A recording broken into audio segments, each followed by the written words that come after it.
Como les anunciábamos antes de irnos a la pausa, ya está con nosotros Miguel Castañeda. Él es experto en temas socioambientales y solución de conflictos para hablar un poco lo que ocurre en Las Bambas. ¿Qué es exactamente lo que está pasando que ha encendido el fuego en la pradera?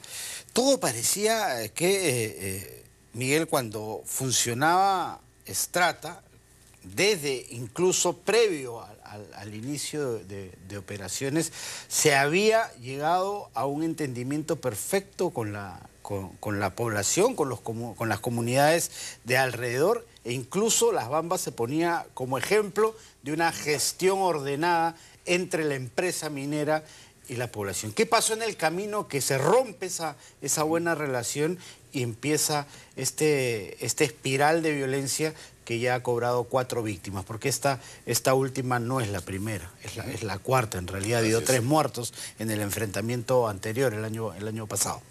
Así es. Bueno, buenas tardes a tu audiencia, Juan Carlos, y gracias por la invitación. En realidad esto viene de muy, muy atrás. El origen obviamente tiene que ver con los antiguos dueños del proyecto, ¿no? Cuando Strata tenía este proyecto y tenía la operación de Tintaya, ¿no? Tintaya terminó y empezó la operación de Antapacay, ¿no? Entonces, en esta negociación que se tiene con la venta de sus operaciones en diferentes partes del mundo, Glencore adquiere también las propiedades de Strata en Perú, y uno de los compromisos que tuvo con inversionistas y con el gobierno chino era que tenía que deshacerse de una operación con la finalidad de evitar el hecho de que tenga mucha capacidad de oferta y puede manejar el mercado, ¿no? Un tema cuestionable, pero esa era la justificación. Entonces deciden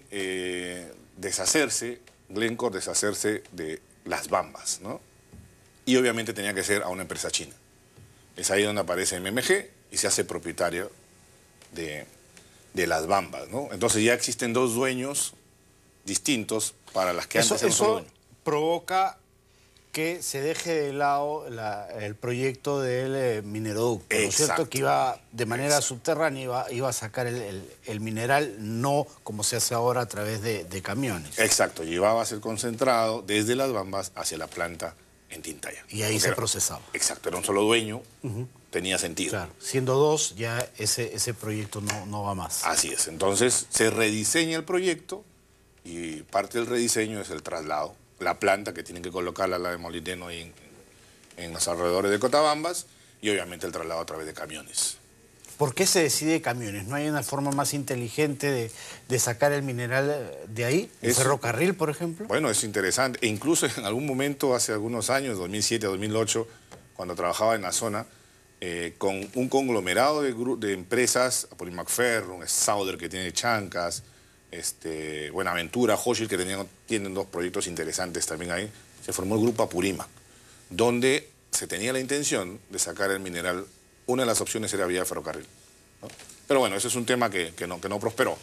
Pero sí podría haberse tomado otra decisión, pero es un tema de diseño y de decisión política y económica. Ahora, ¿esto se consultó con las comunidades? Porque lo que tengo entendido es que hubo un sí para este proyecto. Entonces, ¿cuándo es que las comunidades se dan cuenta que o la empresa le había sacado la vuelta o el sí no era conveniente? Claro, es una buena pregunta, porque para tú desarrollar un proyecto de estas magnitudes tienes que hacer un estudio de impacto ambiental, ¿de acuerdo? El estudio de impacto ambiental se desarrolló, se aprobó, hubo talleres previos, la famosa audiencia pública, pero para el rediseño el gobierno de turno permitió, liberó de algunos documentos ambientales mucho más profundos y exoneró a la empresa de desarrollar un estudio de impacto ambiental, sino a través de instrumentos, no recuerdo el nombre, pero son mucho menos rígidos. ¿Eso es parte del paquetazo ambiental? Exacto, lo que mencionan parte del paquetazo ambiental. Entonces, este instrumento no exigía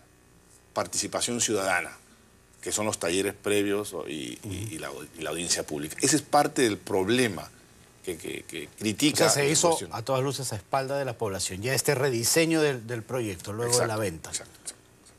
La gente sí se entera, pero no participa. O sea, no tiene la oportunidad de cuestionar técnicamente, de preguntar sobre dónde vas a poner la planta. Claro, bueno, eso es ser un convidado de piedra. Pues. Es un tema un poco complicado que eso ha generado este tipo de...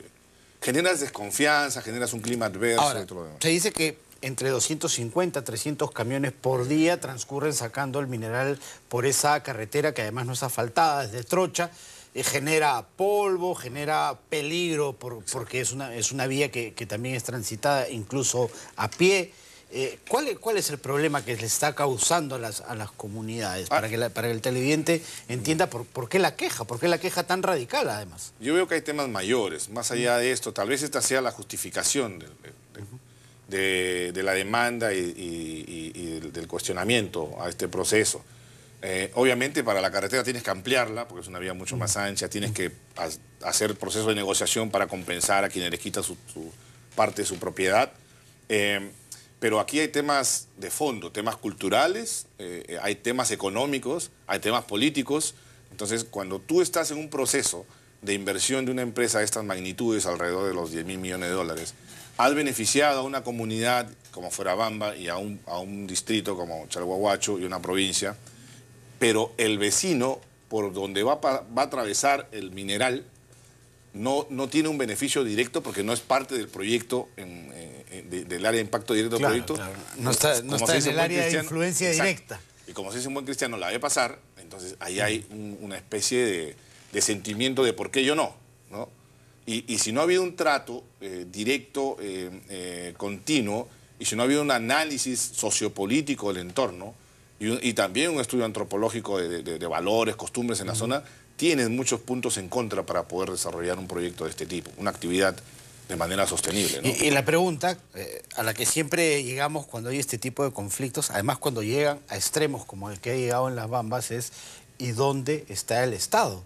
Porque parece que la política del Estado, no solamente de este gobierno, sino de los anteriores, este recién empieza, siempre ha sido, ya hermanito, firmamos el contrato, chau, chau, tú te entiendes con las comunidades, y es el privado que empieza a tener que negociar o pelearse, en todo caso, con las comunidades. Es exactamente lo que dices. El gran problema es que el Estado, a través del Ministerio de Energía y Minas, obviamente te permite el desarrollo de estas actividades con la finalidad de generar valor, pero debería tener un esquema de intervención mucho más estratégico, estructurado, orgánico, para comunidades del entorno inmediato a las operaciones, ¿no? O sea, tú no puedes generar un proceso de inversión y desarrollar una actividad de estas magnitudes en entornos pobrísimos.